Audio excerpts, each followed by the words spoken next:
लेकिन अगर जिस गद्दी पे बैठा है उस गद्दी के पीराने सिलसिला के मौक़िफ़ से हटा, उनके रास्ते से हटा, उनकी रविश से हटा। अच्छे मियाँ साहब ताज़िये को पसंद नहीं करते थे, तुम ताज़िया निकालने लगो, बरकती नहीं रह जाओ। किस बात के बरकती रहे?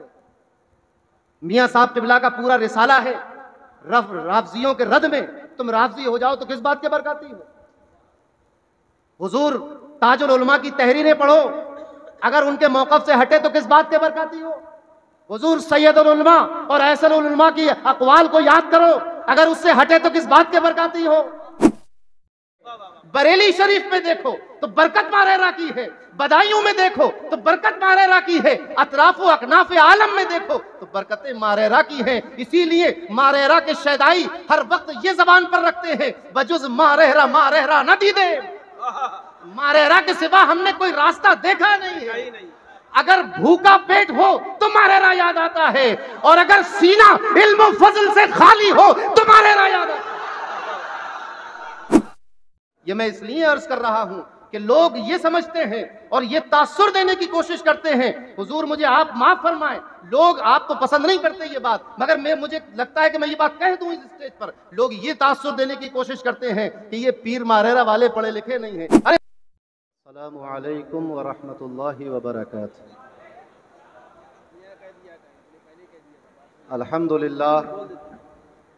अल्हम्दुलिल्लाहिल क़ादिरिल मुक़्तदिरिल क़दीर वस्सलातु वस्सलामु अला सय्यिदिल बशीरिन नज़ीर व अला आलिहि व अस्हाबिहि व वारिसी हालिहि अल अमीनिल मकीन मुहिय्यिद्दीन बिरहमतिका या अरहमर राहिमीन व बाद। अऊज़ु बिल्लाहि मिनश शैतानिर रजीम, बिस्मिल्लाहिर रहमानिर रहीम। या अय्युहल्लज़ीना आमनुत्तक़ुल्लाहा व कूनू मअस्सादिक़ीन। सदक़ल्लाहुल अज़ीम व बल्लगना रसूलुहुन नबियुल अमीनुल करीमुर रऊफ़ुर रहीम व नहनु अला ज़ालिका लमिनश शाहिदीन वश्शाकिरीन वल्हम्दुलिल्लाहि रब्बिल आलमीन। क़ाल अल्लाहु तबारक व तआला मुख़बिरन व आमिरा तकरीमन लिहक़्क़ि नबिय्यिहि व तअज़ीमा।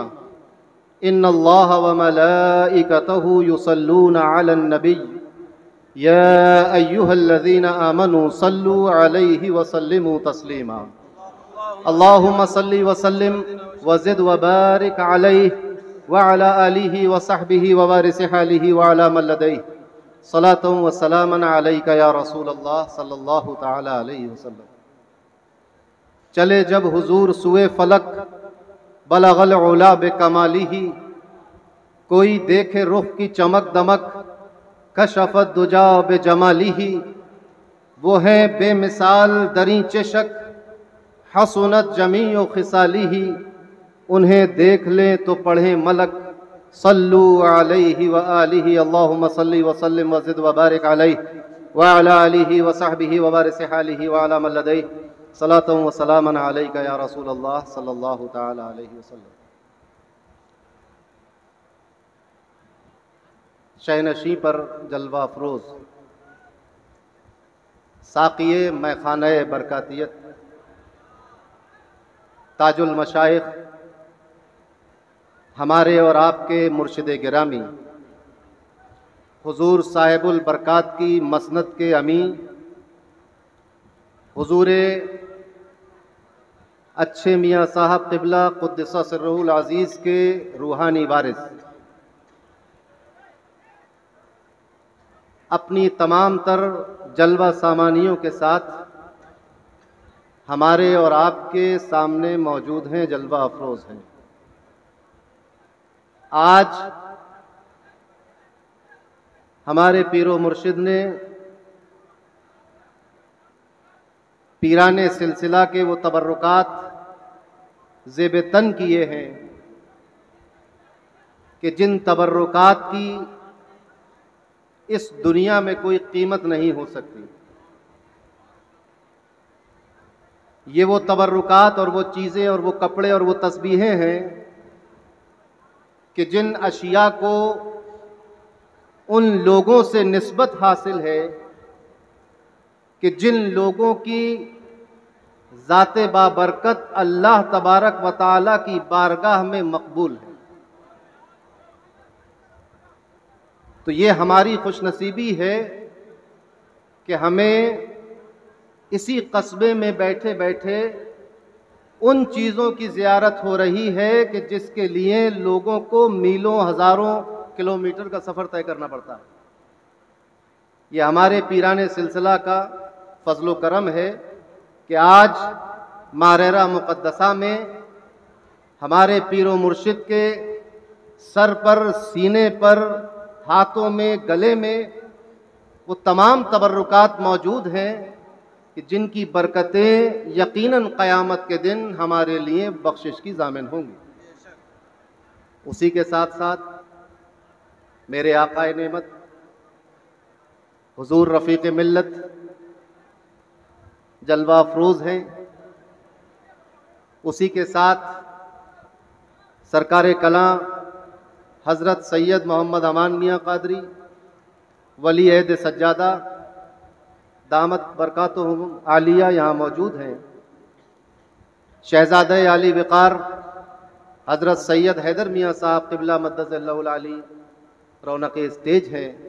दीगर अहबाब ख़ानदान और अहबाब सिलसिला उलमा मशाइख़ स्टेज पर रौनक अफरोज़ हैं। आप हजरात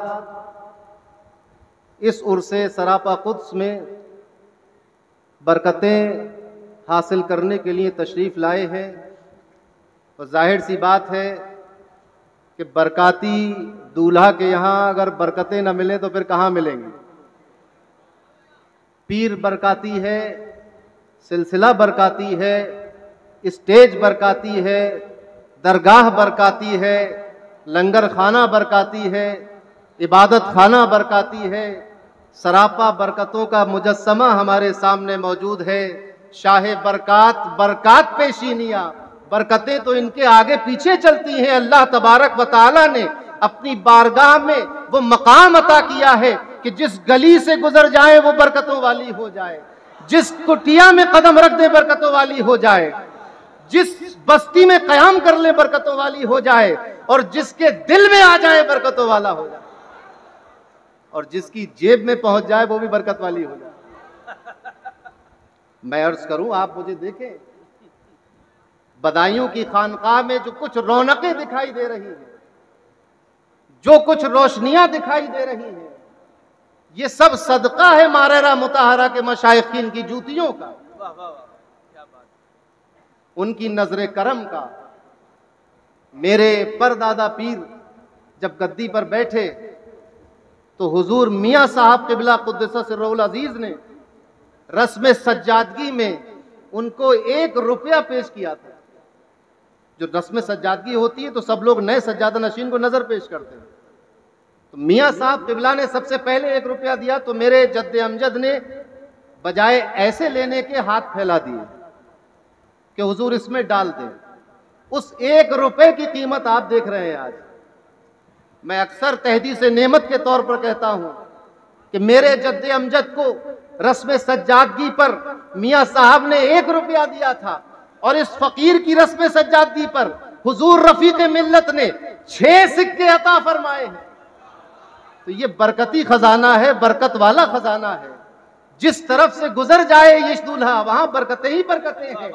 बरेली शरीफ में देखो तो बरकत मारेरा की है, बदायूं में देखो तो बरकत मारेरा की है, अतराफो अकनाफ आलम में देखो तो बरकतें मारेरा की हैं। इसीलिए मारेरा के शैदाई हर वक्त ये जबान पर रखते हैं, बजुज मारेरा मारेरा न दीदे।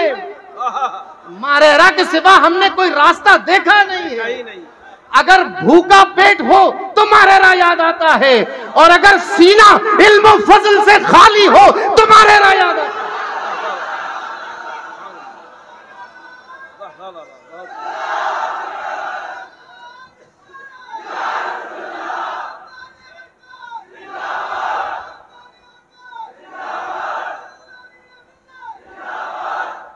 इल्म फजल से अगर इंसान खाली हो मारेरा हाजिर होता है। और ये किस्सा कहानी नहीं है, ये तारीख गवाह है। बड़े बड़े मुहद्दिसीन और फुकहा ने कौन नहीं जानता, दिल्ली की सरजमीन पर शाह वलीउल्लाह खानदान के चश्मो चिराग हजरत शाह अब्दुल अजीज मुहद्दिस देहलवी की जात को कौन नहीं जानता। आपके पास जब कोई बहुत गहरा मसला समझने के लिए, ये मैं इसलिए अर्ज कर रहा हूं कि लोग ये समझते हैं और ये तासुर देने की कोशिश करते हैं, हुजूर मुझे आप माफ फरमाएं, लोग आप तो पसंद नहीं करते ये बात, मगर मुझे लगता है कि मैं ये बात कह दूं इस स्टेज पर, लोग ये तासुर देने की कोशिश करते हैं कि ये पीर मारेरा वाले पढ़े लिखे नहीं हैं। अरे तुम्हें क्या पता कि इल्म क्या चीज है? हजरत शाह अब्दुल अजीज से पूछो कि इल्म किसे कहते हैं, और इल्म से सीना मुनव्वर होना क्या होता है, और आलिम रब्बानी क्या होता है, और इल्म लदुन्नी क्या होता है। कि जब कोई शख्स वहदतुल वजूद का मसला समझने के लिए शाह साहब के पास आता तो फरमाते कि तुम्हारी तफहीम तो भाई आले अहमद ही कर सकते हैं। कौन भेज रहा है? वक्त का मुहद्दिस भेज रहा है, शाह वलीउल्लाह के खानदान का चश्मो चिराग भेज रहा है, मदरसा रहीमिया की मसनदे तदरीस पर जलवा अफरोज वक्त का मुहद्दिस भेज रहा है। और क्यों भेज रहा है? कि मसले वहदतुल वजूद समझाना है। तो अब भाई आले अहमद किसकी तरफ कौन भेज रहा है? जो जमाने का मुहद्दिस है, जमाने का फकीह है, बड़े बड़े असातिज़ा से उसने इल्म हासिल किया है और बड़े बड़े उलमाए रोजगार उसके शागिर्द हुए हैं। और किसकी तरफ भेज रहा है? जो कभी मारेरा से बाहर नहीं निकला। किसके पास भेजा? जिसने किसी उस्ताद की दरगाह में ज़ानुए तलम्मुस तय नहीं किया। किसके पास भेजा? जिसके पास इल्मियत और आलिमियत की कोई डिग्री नहीं थी। किसके पास भेजा? कि जिसके मोहर किसी आलिम की मोहर उसके पास नहीं थी कि आले अहमद हुज़ूर अच्छे मियां आलिम है।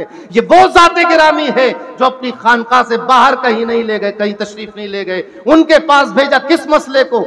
मसले वहदतुल वजूद। अल्लामा फजल हक खैराबादी ने लिखा है, लोगों की तफहीम नहीं हो पाई। हजरत मखदूम माहिमी ने लिखा है, लोगों की तफहीम नहीं हो पाई। मगर एक शख्स जो मसले वहदतुल वजूद को समझना चाहता था, भाई आले अहमद के पास आया, जो कभी मारेरा से बाहर नहीं निकले। आपके पास आया, आप इबादत खाने से बाहर तशरीफ ला रहे थे, मुलाकात हुई, क्यों आए हो? कहा मुहद्दिस देहलवी ने आपके पास भेजा है कि आप ये मसला मुझे समझा दें। साइल ये सोच रहा होगा कि दरसगाह लगी होगी, शागिर्दों का झमघटा होगा, मसनद सजी होगी, हुजूर अच्छे मियां साहब जब सुबह को दर्स देंगे तो ये मसला हल होगा। आपने उसी वक्त अपनी खानका के छप्पर से एक तिनका निकाला, तिनके को तोड़कर फेंक दिया, फरमाया समझ गए मसला? साइल ने कहा हुजूर समझ गया मसला, दिल रोशन हो गया, सीना मुनव्वर हो गया। यहां से वापस चले गए। अब शाह साहब के पास दोबारा पहुंचे, उन्होंने कहा बहुत जल्दी आ गए, दिल्ली में तो काफी दिन कयाम रहा, हमने काफी समझाने की कोशिश की, मारेरा से इतनी जल्दी वापस क्यों आ गए? कहा हुजूर उन्होंने तो मस्जिद से निकल रहे थे, आमने सामने मुलाकात हुई और एक तिनका तोड़कर फेंका और कहा समझ गए। मैंने कहा समझ गया, दिल रोशन हो गया, पूरा मसला वाज़ेह हो गया। शाह साहब ने कहा कि भाई इतने बाकमाल शख्स के पास पहुंच गए थे तो कुछ दिन रुक जाते, फैज हासिल करते। उसने कहा हुजूर मैंने ये सोचा कि जिसको अता करते हुए देर न लगती हो, कुछ लग़ज़िश हो जाए तो कहीं लेते हुए भी देर न लगे, तो जो कुछ ले गया था कहीं वापस न ले आता। क्या बात है, वाह वाह। इसीलिए तमाम बरकाती मशाइखीन, औलिया, उलमा बबांगे दोहल कहते हैं कि हिंदुस्तान की सरजमीन पर अगर गौसुल आजम का कोई नायब मुतलक है तो अच्छे मियां की जात। सुभान अल्लाह, सुभान अल्लाह। यही मसला बगदाद की सरजमीन पर हजरत सैयदना शेख शहाबुद्दीन उमर सोहरवर्दी के साथ पेश आया था कि इल्म जाहिर से सीना भरा हुआ था। हुजूर गौसे आजम की बारगाह में पहुंचे, इल्म कलाम के माहिर हैं, माकूलात के माहिर हैं, तमाम उलूम व फनून के माहिर हैं। आपके शेख ने कहा गौसे आजम से कि ये लड़का इल्म कलाम में बहुत दिलचस्पी लेता है, इस पर नजर फरमा दें। सीने पर हाथ रखा, ऐसा लगा कि कोई चीज धुएं की तरह उड़ गई। उसके बाद सीना इल्म से जाहिर से खाली हो गया। अब कुछ समझ में ना आता था। हुजूर गौसे आजम ने सीने से लगाया और इल्म बातिन अता कर दिया। यही हाल शम्स मारेरा का है, क्योंकि नायब मुतलक उस ज़ाते गिरामी के हैं जो घर में आने वाले चोर को वली बना दिया करती थी। यही हाल शम्स मारेरा का है। अब ये तो मैं नहीं कह सकता कि किसी चोर को वली बना दिया, हाँ विलायत का सवाल करने वाले हर उस शख्स को वली बना दिया जिसमें शम्स मारेरा की नजर थी।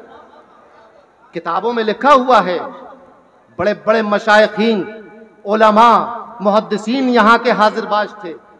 पूरा बदायूं बरेली यहाँ का हाजिरबाज था। हुजूर अच्छे मियाँ साहब का जमाना है। बड़े बड़े मुफ्ती आ रहे हैं। मुफ्ती अब्दुल गनी तशरीफ लाए, साथ में खादिम भी था। वो इस काम के लिए कि मुफ्ती साहब जब वुजू करें तो पानी भर के दो, कहीं जाएं चप्पल उतारें तो चप्पल उठा लो, जब खाने बैठे तो हाथ धुला दो, कपड़ा बदलना हो तो कपड़ा निकाल कर दो। इस काम के लिए खादिम साथ में था। गरीब, बेपढ़ा लिखा, कमजोर, नातवा, कोई किसी मदरसे में नहीं गया, कोई तालीम नहीं, खादिम। मगर दिल में ख्वाहिश थी कि हम भी अच्छे मियाँ से मुरीद हो जाए। ख्वाहिश थी, नियत का इन्नमल आमालु बिन्नियात। नियत अच्छी हो तो फिर असर भी अच्छा मुरत्तब होता है। और फिर अच्छी नियत अच्छे के सामने लेकर आओगे तो नतीजा तो अच्छा होगा, नूरुन अला नूर होगा। वो अच्छे मियाँ, वो अच्छों का मियाँ। दिल में ख्वाहिश थी, हुजूर अच्छे साहब दिलों के हालात जान लिया करते थे, क्योंकि नायब मुतलक हैं उस ज़ाते गिरामी के, जिसका फरमान ये है कि मेरे पास आओ तो अपने दिलों को संभाल कर रखो, क्योंकि मैं जिस तरह तुम्हारे जाहिर को देखता हूं तुम्हारे दिलों को भी देखता हूं।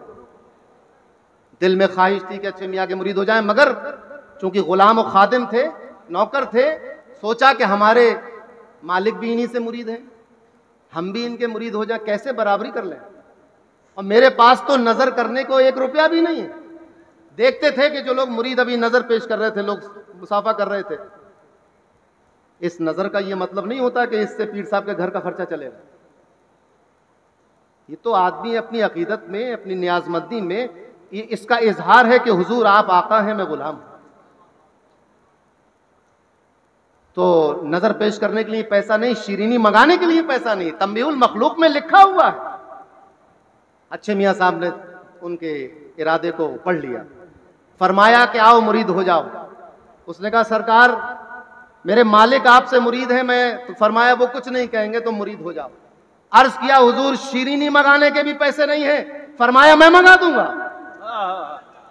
क्या बात है। दरगाह में ले गए, इसी सफेद गुंबद के नीचे। हम और आप तो जाते हैं, बस आराम से चले गए, बगैर कुछ सोचे समझे हुए उस गुंबद से बाहर निकल आए। ये वो गुंबद है जिसके नीचे खड़े करके शम्स मारेरा विलायत का खजाना तकसीम करते। ये वो गुंबद है जिसके नीचे नौकरों को आका बना दिया जाता है, गुलामों को आलिम बना दिया जाता है, और एक सादा इंसान को विलायत की मंजिलों पर फाइज कर दिया जाता है। आपने दरगाह में ले जाकर मुरीद किया और अपनी टोपी उतार कर उस नौकर के सर पर रख दी और फरमाया कि आज तक तुम्हें हर वक्त एक फिक्र लाहिक रहती थी कि ऐसा होगा तो क्या होगा और वैसा क्या होगा। आज से हम तुम्हें बेफिक्र शाह का खिताब देते। बेफिक्र शाह, आज से तुम्हें कोई फिक्र करने की जरूरत नहीं। मुरीद होके बाहर निकले थे तो मुफ्ती साहब ने अपने गुलाम की चप्पलें उठा ली। लोगों ने कहा कि ये क्या माजरा है, अब तक तो ये देखा था कि तुम चौकी पे नमाज पढ़ रहे हो, गुलाम चप्पल रखवाली कर रहा है, मगर अब मामला ये है कि गुलाम चौकी पर इबादत में मसरूफ है और तुम उसकी चप्पल अपने सीने से लगाए हुए हो। आखिर हो क्या गया? मुफ्ती साहब फरमाते हैं कि पता नहीं क्या हो गया है। जब तक इसकी चप्पलें सीने पे रहती हैं सुकून महसूस होता है, दिल में ठंडक रहती है। ये है मारेरा का फैजान। हमने क्या समझा, बीमार हो गए थे बुखार उतर जाए, ये है मारेरा का फैजान। नुकसान हो गया था कारोबार में, 2 पैसे मिल जाएं, ये है मारेरा, ये भी मारेरा का फैजान। और अब तो दीन और दुनिया वो तो हमेशा से थी, मगर ताबीर उसकी कुछ नई हो गई है। आपको मालूम है साहिबे उर्से कास्मी हुजूर अच्छे मियाँ साहब ने आपके साहबजादे हजरत ताजुल उलमा के दम कदम से एक मजहबी चौकी मारेरा में कायम की कि अब हजरत मियाँ साहब के जरिए, साहिबे उर्से कास्मी के जरिए एक मजहबी पुलिस चौकी, एक थाना, कि अब अगर खिलाफत मूवमेंट में कोई गैर शरई बात होगी तो मोहम्मद मियाँ उसकी रिपोर्ट लिखेंगे। अब अगर राफजियत तफसीलियत की तरफ कदम भटकेंगे तो शिकायत मियां साहब से होगी, रिपोर्ट वहां लिखवाई जाएगी। और रपट लिखी जाती रही, फैसला आता रहा। मगर अब अच्छे मियां साहब ने एक और फैसला किया, अब तो एक ऐसा पुलिस ऑफिसर यहां अपॉइंट कर दिया है कयामत तक के लिए। हुजूर फजले मिल्लत की शक्ल में एक ऑफिसर अपॉइंट किया है कि अगर कोई दुनियावी शिकायत भी हो, कोई सता रहा हो, हक मार रहा हो, परेशान कर रहा हो, तो आके अफजल मियां के पास रपट लिखवा देना, FIR कटवा देना, उसका भी इलाज हो जाएगा। तो ये वो आस्ताना है कि जहां से उमरा ने, गुरबा ने, उलमा ने, आम सादा लोगों ने, रियासतदारों ने, जमींदारों ने, मुलाजिमीन ने, हर तबके ने अपने अपने ज़र्फ के मुताबिक फैज़ पाया। और कुछ वाकयात तो ऐसे हैं कि ज़र्फ नहीं था, पहले ज़र्फ अता किया, फिर खजाना भी अता किया। सच है, बेशक। वाह वाह वाह वाह। ये वो मारेरा मुताहरा है। इस गुंबद के नीचे आपने सुना होगा 7 अख्ताब आराम कर रहे हैं। बहुत बातें होती हैं और होती रहती हैं, बयान किया जाता है। मैं चाहता हूं कि आज इधर से ऊपर को चले, हमेशा ऊपर से नीचे को आते हो, आज नीचे से ऊपर को चलो। हुजूर रफीक मिल्लत कभी स्टेज पर बैठे हुए हैं, कभी लंगर खाने में दिखाई दे रहे हैं, कभी रास्ते में खड़े हैं, कभी मजमे को कंट्रोल कर रहे हैं, कभी किसी से मुस्कुरा कर बात कर रहे हैं, कभी किसी को डांट रहे हैं, कभी बावर्ची खाने में हैं, कभी गद्दी पर हैं। आप लोगों ने समझा कि मारेरा में चलता फिरता हुआ एक आदमी, मगर मैं एक इशारा करके गुजरूंगा। हुजूर रफीक मिल्लत सर झुकाए हुए, सफेद टोपी, सादा लिबास में बैठे हुए हैं, आम लोगों की तरह आपकी खिदमत में लगे हुए हैं। चूंकि ये खून है उसका खून इनकी रगों में है कि जिसको अल्लाह ने ताजदारे विलायत बनाया, फातिहे बाबे विलायत बनाया, शहीदे करबला बनाया, साहिबुल बरकात बनाया है, सैयदना शाह हमजा बनाया है। वही नस्ल चली आ रही, वही खानदान है, वही रंग है, वही ढंग है। आप पूछें, हजरत तो कभी नहीं बयान करते, और ये लोग भी इसलिए नहीं बयान करते कि हजरत की तरफ से ताकीद है कि इस तरह की बातें ना बयान करना। मगर जो पुराना नौकर होता है वो कभी बातें मानता है, कभी नहीं मानता, तो उसकी मोहब्बत की बात। ये सब नए मुलाजिमीन हैं, ये हुक्म उदूली नहीं कर सकते, मगर मैं 280 साल पुराना नौकर हूं, कुछ फैसले मैं अपनी सवाबदीद पे कर लेता हूं।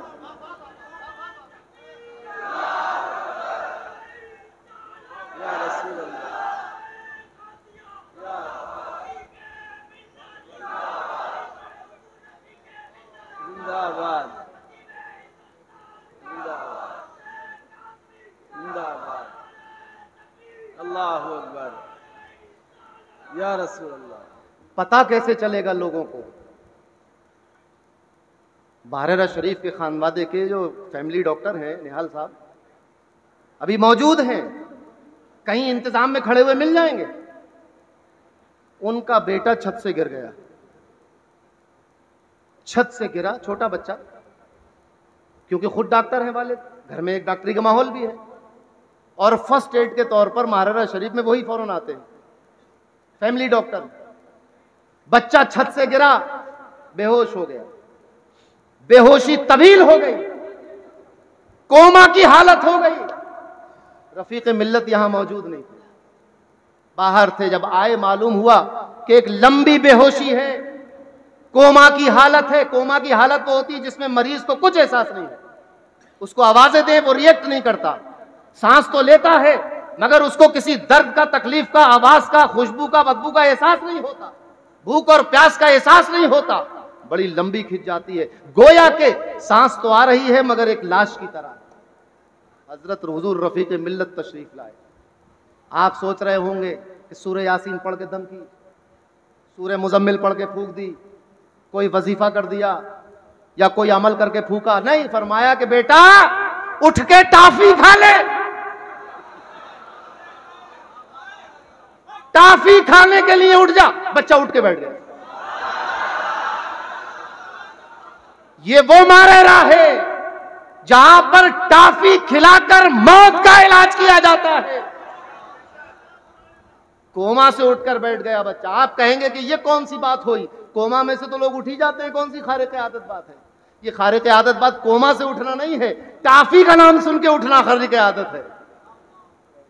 अस्पतालों में टॉफी खिलाकर इलाज नहीं होता, ये तो फिर भी टॉफी थी। इनके जद्दे अमजद तो दरगाह की मिट्टी चटाकर इलाज कर दिया करते थे, दरगाह की मिट्टी चटाकर, ये तो फिर भी टॉफी खिला रहे।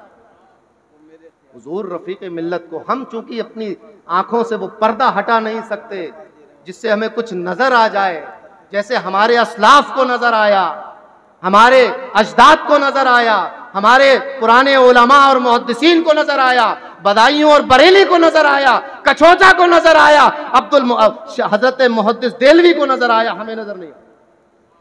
जिसको नजर आया उसने फिर कहा कि बरतर कयास से है मकाम अबुल हुसैन, नजर आया। जिसको नजर आया उसने कहा, जिसको समझ आया उसने भी कहा, जिसको नजर आया उसने भी कहा, और यहां तक के शेख सद्दू को भी दिखाई दे गया, वो भी सर डाल गया। आगे बताऊंगा इसका क्या किस्सा था शेख सद्दू का, बहुत परेशान करता था लोगों को। तो लोगों ने हम देख नहीं सकते, लिहाजा हम मामूली समझते। मामूली न समझो, ये लोग मामूली नहीं हैं, ये उन हस्तियों के वारिस हैं कि जिनकी जबान में अल्लाह ने कुन की तासीर रखी थी कि ये जो कहते हैं वो होकर रहता है, जो फरमाते हैं वो होकर रहता है। इनके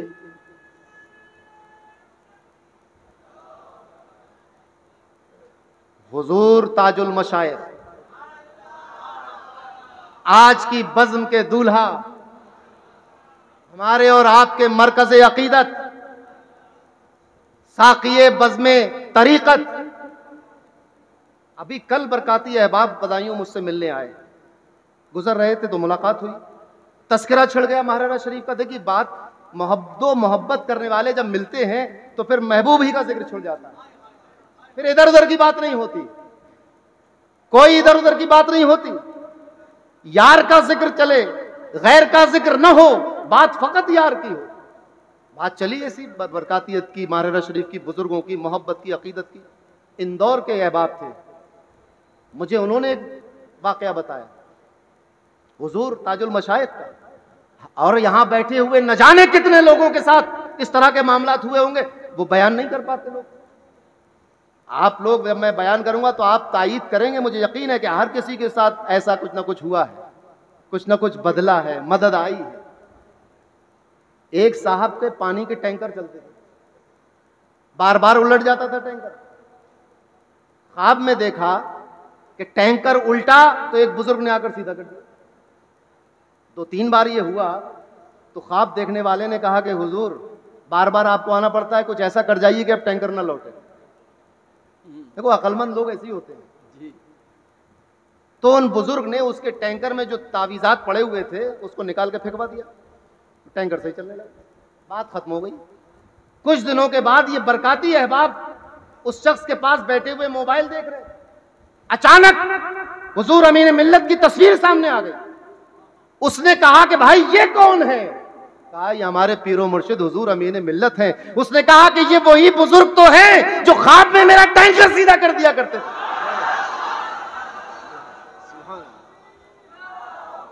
सुभान अल्लाह, सुभान अल्लाह। नारे तकबीर, नारे रिसालत, उर्से कासमी, उर्से कासमी, नारे तकबीर, वाह वाह वाह, सुभान अल्लाह। आज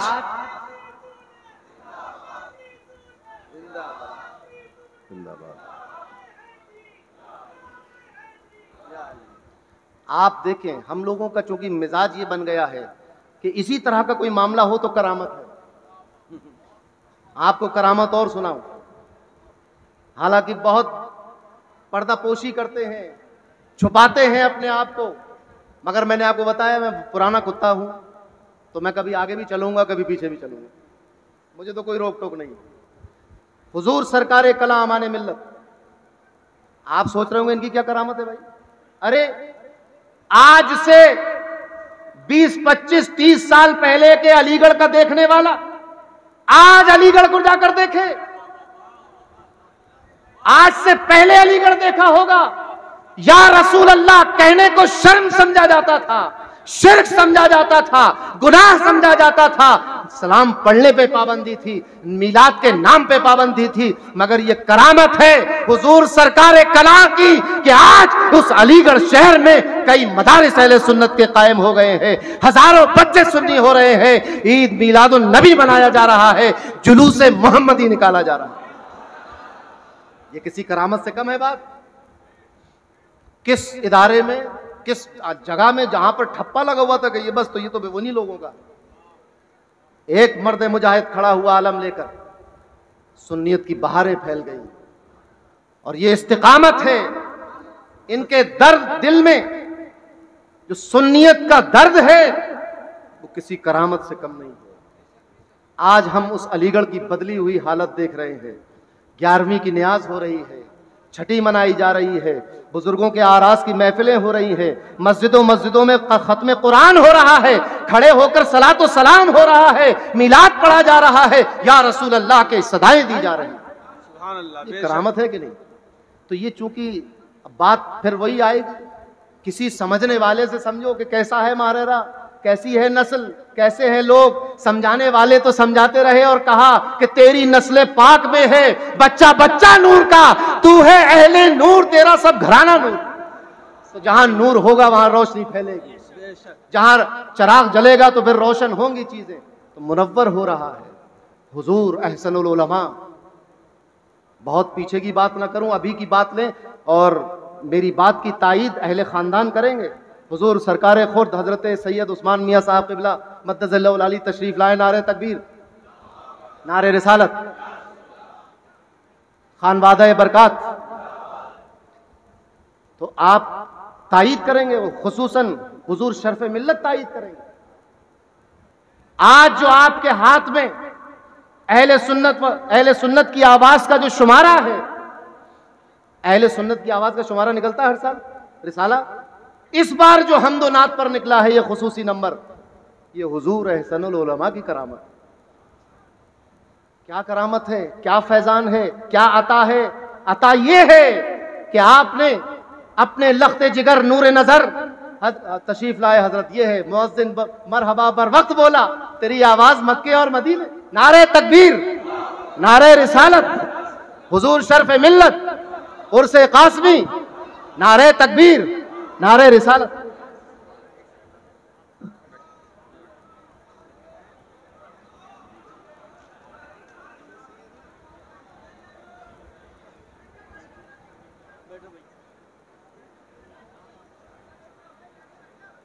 तशरीफ रखें आप लोग। ये तायीद है, मेरे जुमलों की तायीद है। और फिर जिक्र उस परिवश का, और फिर बयां अपना। मैं तो अक्सर ये कहता हूं कि मारेरा वालों का जिक्र मेरी कमजोरी है और मारेरा वालों का नाम मेरी ताकत है। तो हुजूर शर्फ मिल्लत को, हुजूर अहसनुल उलमा ख्वाब में तशरीफ लाए, बहुत वाज़ेह ख्वाब। घर में खड़े हैं खजूर के दरख्त के पास और फरमा रहे हैं, हो सकता है कि मेरे अल्फाज में कुछ तफावुत हो जाए। शायर मशरक ने कहा था कि अल्फाजों मानी तफावुत नहीं, लेकिन मुल्ला की अज़ा और मुजाहिद की अज़ा और, तो वो जो बयान करेंगे वो तो और ही बात होगी। फरमाया कि इस बार अहले सुन्नत की आवाज का शुमारा हमदो नात के पर निकला, और ये काम अहमद मियाँ सल्लमहू को सपोर्ट कर दो। उनसे कहो कि वो इस बार हमदो नात का शुमारा निकाले। आज आपके हाथ में हमदो नात का शुमारा मौजूद है। आप लोग कहते हैं कि बार बात मरकर मिट्टी में मिल गए, बात खत्म हो गई। आपके पास अहले सुन्नत की आवाज का जो शुमारा मौजूद है, ये शुमारा जुबाने हाल से पुकार रहा है कि अल्लाह के वली मरते नहीं है, जिंदा है, और उनकी जिंदा करामत ये रिसाला आपके सामने मौजूद है। ऐसे तो बहुत सारे मामला थे। खुद साहिब उर्से कासमी, मुजद्दिदे सिलसिले बरकातियत, आप सोचते होंगे कि बहुत बड़े आलिम फाजिल हो गए, खिलाफत मिली, बैत हुए, खिलाफत मिली, गद्दी पे बैठे, तो अब जो है वो बहारें और करामतें और फजाइल शुरू हुए। नहीं, क्योंकि मैं अर्ज कर चुका हूं कि ये उनके नायब हैं जो गौसे आजम के नायब मुतलक है, ये हुजूर अच्छे मियाँ के नायब हैं। साहिबे उर्से कासमी 5 या 6 माह की उम्र है, घर में काम करने वाली एक औरत की गोद में है। औरतें होती ना घर में खिलाने वाली, वालदा को कोई काम है या कोई मसरूफियत है तो घर में रहने वाली और दूसरी औरतें खिलाती हैं। गोद में है, 6 महीने की या 5 महीने की उम्र है। उस वक्त बच्चा बोल नहीं सकता, भूख लगे तो ये नहीं कह सकता कि मुझे भूख लगी। झाड़ फूक क्या करेगा? 6 महीने की, 5 या 6 महीने की उम्र है। बस्ती में एक औरत पर एक आसेबी मामला हो गया और वो बड़ा सख्त था, वो शेख सद्दू। वो ये कहता था कि मुझे बकरे की और कढ़ाई की और पूरियों की नजर दो। आपने सुना होगा जो लोग नजर न्याज के बड़ा चर्चा करते, खिलाफ रहते, वो इसी तरह की नजर न्याज शेख सद्दू वाली, वो तो हमारे यहां भी जायज नहीं। तो शेख सद्दू कहता था मुझे नजर दो बकरे की, पूरियों की, कढ़ाई की। अब ये औरत, उधर वो शेख सद्दू उस औरत पे सवार है, इधर ये नौकरानी 6 महीने का एक नूरे नजर लख्तर जिगर हुजूर शम्स मारेरा के दिल के टुकड़े को लेकर उस घर में पहुंची। जैसी घर में दाखिल हुई वो आसेबी औरत ठीक हो गई, खत्म हो गया सब। लोगों ने कहा हैरत है भाई, चलो ये तैयारी कर रहे थे नजर वजर की, खत्म करो इसको। औरत तो ठीक हो गई। वो दाई जो थी वो हुजूर साहिब उर्स को लेकर वापस आ गई दौलत कदे पर, दौलत सरा में वापस आई तो उधर शेख सद्दू फिर आ गया। उसने कहा लाओ भाई वो नजर कहाँ है? उससे कहा कि अभी तो तुम चले गए थे, बात खत्म हो गई थी। उनका चले नहीं गए थे, ये पीर बरकात का पोता आ गया था इसलिए मुझे जाना पड़ा। ये उस 6 महीने की उम्र की हालत है कि जिस वक्त में बच्चा बोल नहीं सकता, सिर्फ इस वजह से शैतान और आसेब घर छोड़कर भाग गया कि पीर बरकात का पोता घर में आ गया। चलकर भी नहीं गए थे कि कदम घर में पड़ जाते, गोद में थे। आज हम लोग परेशान होते हैं कि किसी ने जादू करा दिया है तो अब ढूंढो बाबाओं को, एक आसेब हो गया है तो ढूंढो किसी को। ढूंढते हो, कहां ढूंढने जाओगे? किसको ढूंढ लोगे? हमारे तो अपने घर में अल्लाह ने ये सब दिया है। मारेरा शरीफ के दामन में अल्लाह ने क्या चीज नहीं रखी है। इस खानवादे का 5 और 6 महीने के बच्चे के खून की, उसके वजूद की बरकत यह है कि आसेब और शयातीन और अजिन्ना छोड़कर भाग जाते हैं। तो उस घर के पीर का आलम क्या होगा, मुर्शिद का आलम क्या होगा, हेड ऑफ द फैमिली का आलम क्या होगा, उस घर के सरबराह का आलम क्या होगा, उस घर के मालिक का आलम क्या होगा। ये इस घर के बच्चों का आलम है।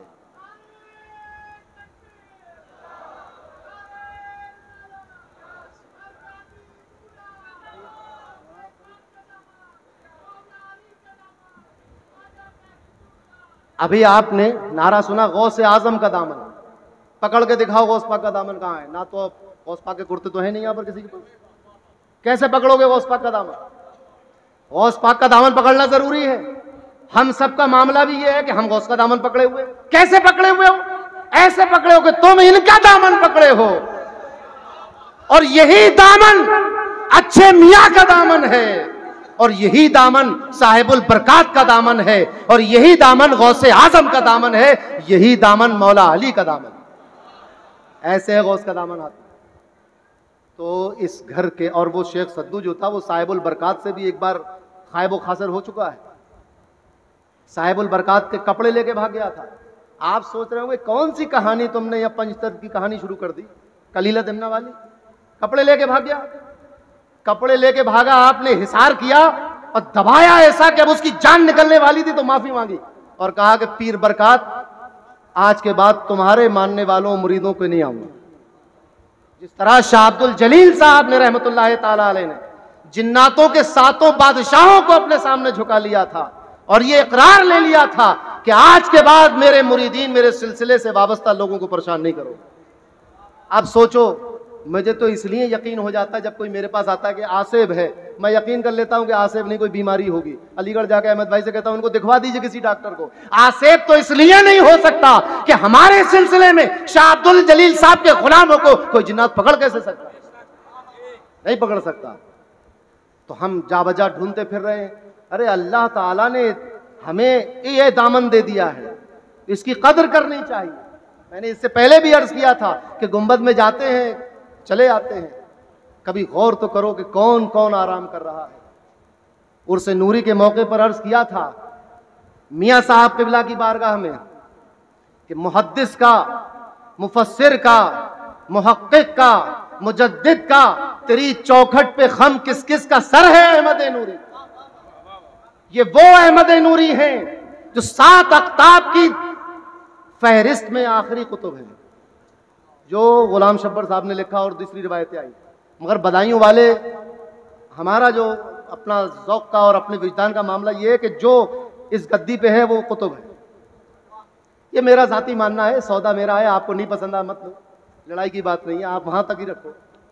आप सोचें कि जिस गुंबद में आराम करने वाले आखिरी कुतुब का हाल ये है, तो कुतुबियत शुरू जहां से हुई थी उसका आलम क्या होगा।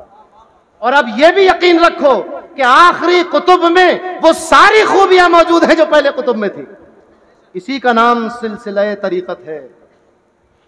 अगर गद्दी पर बैठने वाला अपने पीराने सिलसिला के मामूलात से, मवाक़िफ़ से, रसूमात से, उनकी तालीमात से हट जाए तो वो चाहे सोने की गद्दी पे बैठा हो, वो गद्दी नशी नहीं होता, वो उस सिलसिले का पीर नहीं हो सकता।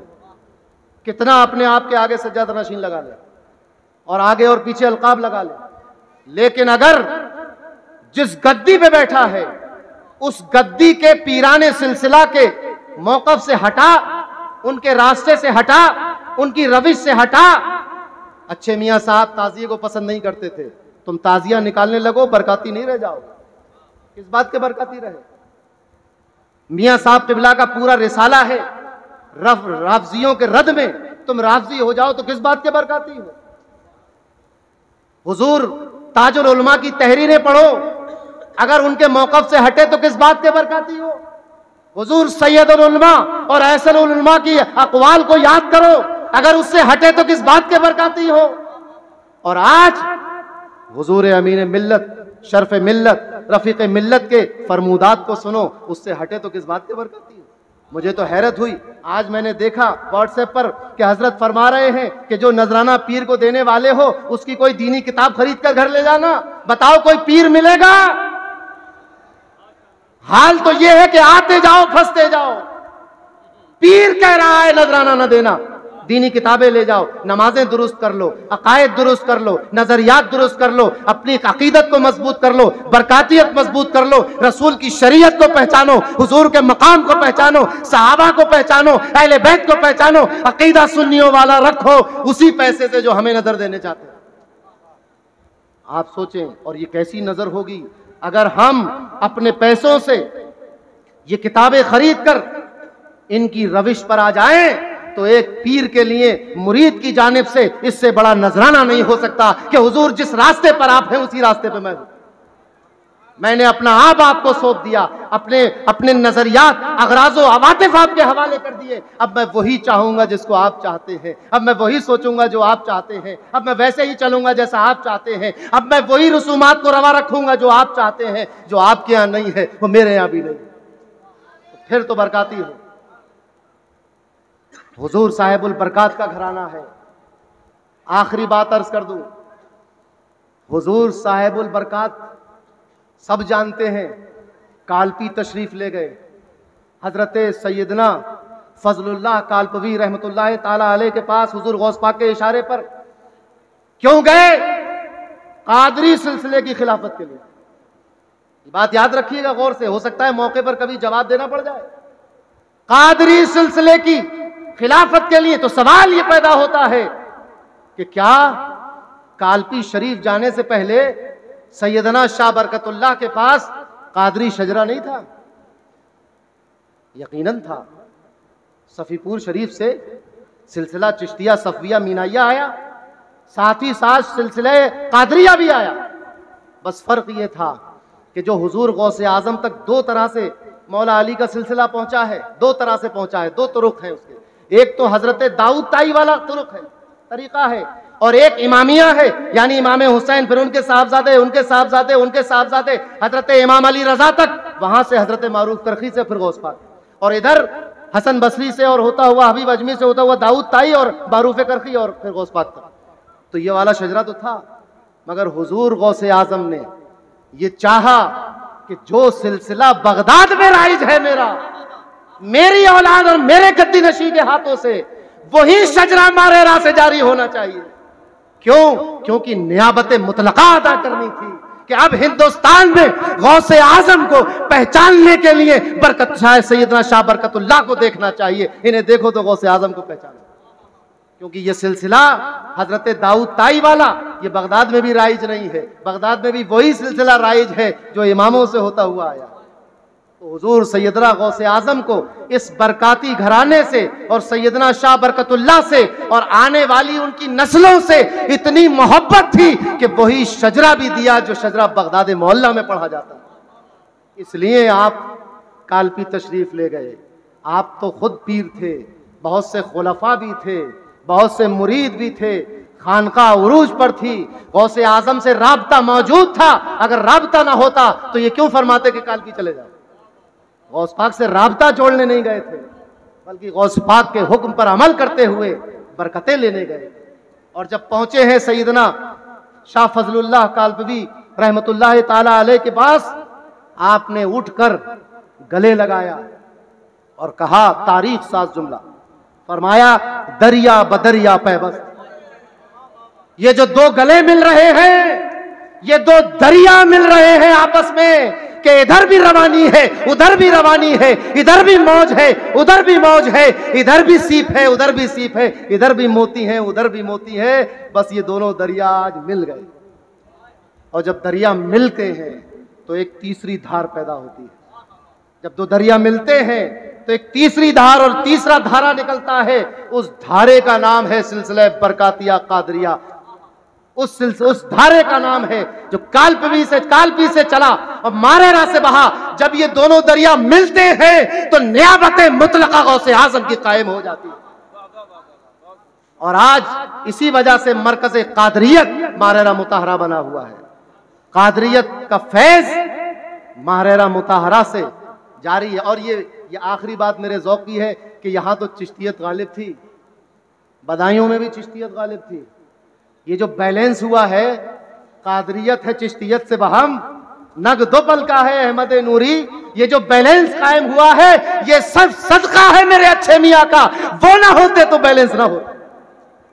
दोनों धारों को बैलेंस तराजू की तरह कर दिया कि जिस तरह कादरियत का फैजान मोजज़न है, इसी तरह चिश्तियत का फैजान मोजज़न है। बरकातियों, तुम किसी मौके पर एहसास कमतरी में न होना कि हिंदुस्तान में नारा तो लगाते हो ख्वाजा का हिंदुस्तान, मगर फैज हाथ में नहीं है, शजरा हाथ में नहीं है। जिस तरह चिश्तियत तुम्हारे हाथ में है शायद ही किसी के हाथ में हो। तो ये हाल है मारेरा मुताहरा का। हर शख्स के जिसको देखो वो एक नई आबोताब के साथ इस सफेद गुंबद को देखोगे, कभी कुरान घर को देखोगे, कभी इस चमन को देखोगे, लंगर खाने को देखोगे। और आते हैं चले जाते हैं। सवाल ये उठता है कि क्यों आए मारेरा, क्यों आए? वक्त मेरा बहुत हो गया, मगर अब ये बस इसी पर खत्म कर दिया। क्यों आए मारेरा? आप कहेंगे या मैं बता दूं आपको क्या कहना है?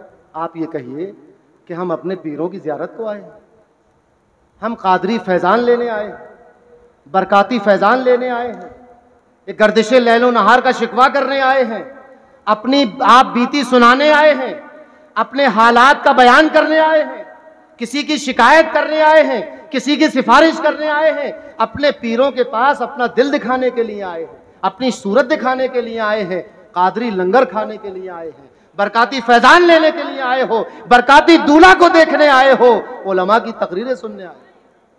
किसी गैर शरई काम के लिए आप नहीं आए। इसीलिए नमाजों का कितना एहतमाम है आप देख रहे हैं। तो नमाजों का पैगाम लेकर जाओ कि नमाज कितना ही अहम मामला हो, मगर नमाज होनी चाहिए। एक जमात निकल रही है, दूसरी मौजूद है। इस ग्राउंड में नमाज हो रही है कि नहीं? हो रही है ना, नमाज हो रही है। अब मैं बात मेरी ख़त्म हो गई। 2-3 शेर ताजदार मारेरा की शान में अर्ज करके रुखसत हो जाऊंगा। मेरे पीरो मुर्शिद के हैं, अर्ज किया करते हैं कि अदा क्या शुक्र हो अल्लाह के इनाम बेहद का, अदा क्या शुक्र हो अल्लाह के इनाम बेहद का, बनाया बंदे दरगाह हमको आले अहमद का। आले अहमद कौन? क़िबले जिस्म जान गौसे ज़मां अबुल फजल आले अहमद हुजूर अच्छे मियाँ साहब क़िबला क़ुद्दस सिर्रुल अज़ीज़ ताजदारे महरेरा हुजूर अच्छे मियाँ। बनाया बंदे दरगाह हमको आले अहमद का, और हुजूर साहिबुल बरकात की बरकत नुमाया है। यहाँ बट्टा है सदका हजरत आले मोहम्मद का। और मजा जब है मेरे आदा भी थोड़ा सा मजा चखे, मजा जब है मेरे आदा भी थोड़ा सा मजा चखे, जनाबे सैयदे हमजा की उस सैफे मुहन्नद का, जनाबे सैयदे हमजा की शमशीरे मुहन्नद का। और मेरे अच्छे मियाँ अच्छा बना देते हैं दम भर में। बेशक, सुभान अल्लाह। अच्छा बनने ही तो आते हैं हम लोग। नामो कामो तनो जानो हालो मकाल सब में अच्छे की सूरत पे लाखों सलाम। मेरे अच्छे मियाँ अच्छा बना देते हैं दम भर में। उन्हें आसान है अच्छा बना देना हर एक बद का, उन्हें आसान है अच्छा बना देना हर एक बद का। और तेरे दरबार में जीना, तेरे दरबार में मरना, तेरे दरबार में जीना, तेरे दरबार में मरना, यही मतलब हमें मालूम है ऐशे मुखल्लद का, यही मतलब हमें मालूम है ऐशे मुखल्लद का। और हमारे पीर के हाथों हमारे हाथ आया, हमारे पीर के हाथों हमारे हाथ आया खुदा का, मुस्तफ़ा का, गौस का और आले अहमद का। खुदा का, मुस्तफ़ा का, गौस का और आले अहमद का। और तेरा सालिम तेरे होते हुए क्यों कर परेशान हो, तेरा सालिम तेरे होते हुए क्यों कर परेशान हो। करम है उस पे तेरा और तेरे जद्दे अमजद का, करम है उस पे तेरा और तेरे जद्दे अमजद का। अल्लाह तबारक व तआला से दुआ है कि इस आस्थाने को इसी तरह शादो आबाद रखे, तमाम बरकातियों की तमाम मुश्किलों को दूर फरमा दे। इस गुंबद से हम इसी तरह फैज़ हासिल करते रहे, हमारे दिलों में जो अकीदत और मोहब्बत है उसमें और इजाफा हो जाए। और हमारे सरकार हमारे पीरो मुर्शिद बरकाती दूल्हा को अल्लाह तबारक व तआला सेहत कामिला अता फरमाए और तादेर हमारे सरों पर सेहत व आफियत के साथ इस खानवादे का साया कायम व दायम रखे। कहने सुनने में जो कुछ गलती हो गई वो अल्लाह तबारक व तआला मुझे माफ़ फरमाए। अस्तग़फिरुल्लाह रब्बी मिन कुल्लि ज़ंबिन व अतूबु इलैहि व आखिरु दावाना अनिल हम्दुलिल्लाहि।